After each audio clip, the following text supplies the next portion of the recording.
Hi golfers, Pat Gorman here.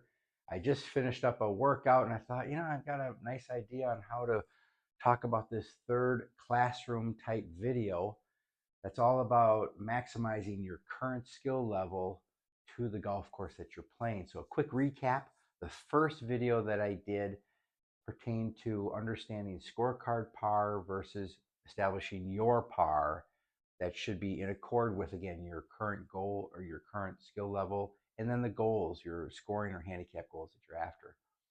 The previous video, that was all about understanding the golf course that you should play, again, based upon, okay, what are my scoring or my handicap goals? And start from the front tees, or maybe start from the 250 plate, 200 plate, whatever. Where if you feel like, okay, I want to try to break a number, I want to start there first. I need to be able to do it first there, and then gradually work my way back to make the golf course longer. And then trying to find that happy area where, okay, I like this length of golf course. Today's video is all about understanding golf is really just math, going from point A to B, C, and so on. And then we have to know our average carry distances for each golf club. That's going to maximize our ability to score as best we can. So really, golf should be ideally boring. Boring is beautiful on the golf course. We just tend to make it a little more exciting than we want. Zinging it left, right, short, long, whatever. And so this is what we're after. And so you can see I put my artistic skills together here. I drew up a golf hole. Here's the yardage: 290 from here, 330, 370, and 410. So the first objective is, when you look at a scorecard, again, the vast majority of you we're not looking at that scorecard par. Maybe a starting point, but that's it. What we want to focus on is the yardage of the hole. That is absolute key.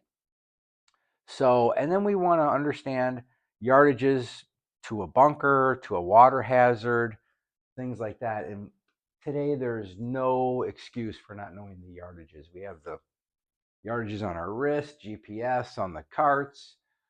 We got the range finders. So there should be no guesswork in knowing the distances to different things that could potentially hurt our score, our ability to score.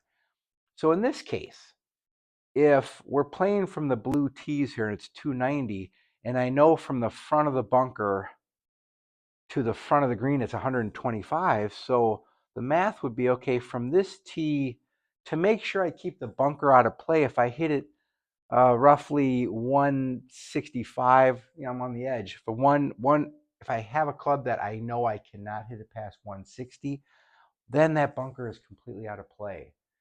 Maybe I'm a player that, gosh, I want to start here. It's 290. When I hit good drives, I can hit them 280, 290. But then if I'm here, I have to take into account now the water hazard in this case starts from 40 yards and then to the front of the green. So I have to now determine, okay, do I have enough confidence in my driver that I know I could hit it somewhere over here? Or just do the math. We know it's about 250 short of the hazard, and we don't want to get that cozy to it. So you'd say, well, I'm going to pick a club that there's no way it could go past 230. It just can't. It can't happen. And then knowing that, okay, now I take this out of play. I would have roughly 60 yards left or so to the green. And that's what you're trying to do, is pick high percentage targets. I've done the math to my high percentage target, and then it's just a matter of, okay, that's my point A, or maybe this is my point A. And here's the key: when you're playing golf, if I happen to miss point A, which is going to happen to everybody, can I still get to point B? Or how close can I get to point B if I'm over here on my tee shot, or I'm over here, or maybe I duffed it and I'm here? Can I still get to point B? And that's all you're trying to do. Pick high percentage targets. I'm doing the math, and I'm just working at point A to point B to point C. And then here's the biggie, folks. We have to know our average carry distances. So I would just suggest, do this in a simulator where they have TrackMan or Top Tracer, indoors preferably, and use your golf balls that you would use when you play on a golf course. The temperature is better in those simulators. I know one of the places that I teach at here in town, it's wonderful, it's outdoor hitting. It has heaters, and then you're watching the entire ball flight. But on a day like today, it's minus 15-degree wind chill or 20-degree wind chill, or even 0 or 10 or whatever it is.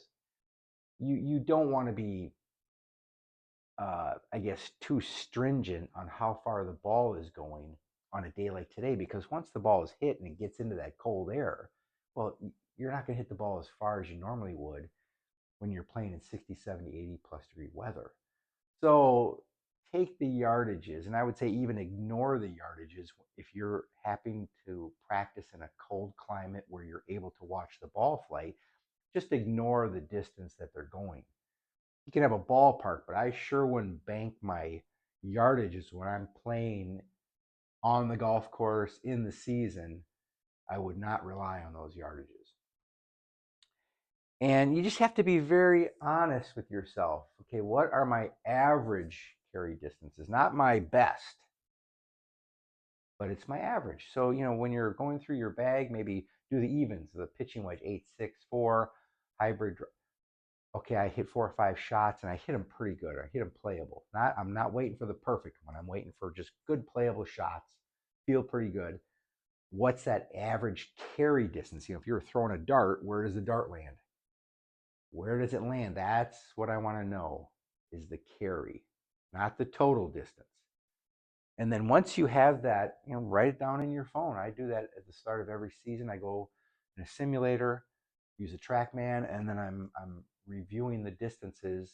And yeah, as you get older, they go down a little bit, hopefully not too much. But this is what I would suggest. Again, you're striving to get to my scoring goal or my handicap goal. And if you're following the 3 videos now I've made on this, you should have a fantastic time at achieving the goal, and then now you can set a new goal. And the game is just so much more fun when we get in the habit of and the belief that you can shoot lower. And I'm just a huge advocate of playing from tees that are a little shorter. Let's make the golf course a little shorter so we can have more fun out there. We're hitting fewer shots. We're seeing lower numbers. It's just a lot more fun. Well, that's today's class, and I certainly encourage, if you have any questions, comments, or suggestions, please leave those below. Thank you, subscribers, and all of you who share my videos. It's very much appreciated. Until that next golf shot, enjoy the process of improving.